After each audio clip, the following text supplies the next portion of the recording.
தமிழ்நாட்டுல ஆங்கிலேயர் ஆட்சி காலத்துல ஆங்கிலேயர்கள் வந்து தாழ்த்தப்பட்ட மக்களுக்காக கொடுத்த நிலத்துக்கு பஞ்சசாமி நிலம் அல்லது பஞ்சமி நிலம்னு பேரு.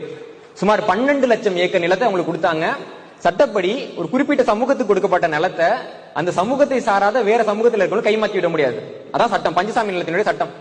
ஆங்கிலேயர் காலத்துல கொடுக்கப்பட்ட 12 லட்சம் ஏக்கர் நிலம் இருந்தும் தமிழ்நாட்டிலேயே வந்துட்டு கொஞ்சம் மக்கள் வந்து ரொம்ப ஏழ்மையிலே இருக்கிறாங்க, வேலை வாய்ப்பு இல்லாம இருக்கிறாங்கன்னு பாக்குறப்போ அந்த 12 லட்சம் ஏக்கர் நிலத்துல ஏதோ ஒரு 10 லட்சம் ஏக்கர் நிலம் காணாம போயிட்டுங்க.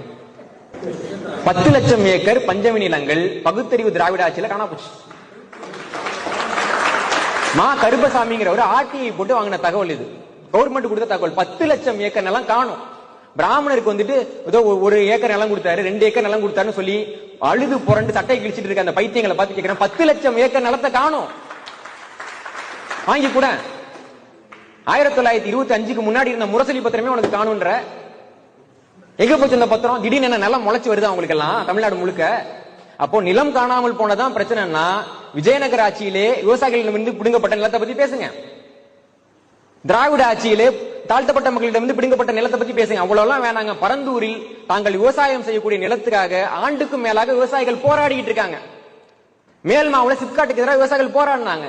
இவர்களிடம் இருந்தெல்லாம் இன்னைக்கு இருக்கக்கூடிய அரசு தானே நிலம் புடுங்குது. நீ கல்வெட்டுக்கு போவேனா செப்பேட்டுக்கு போவேனாங்க, நேரா களத்துக்கு போய் பாரு. விவசாயி வந்து நிலத்துக்கு போராடிட்டு இருக்கான். உனக்கு வெக்கமான சூடு சோரணை இருந்து சோறு தான் தின்றா அதை பத்தி பேசு.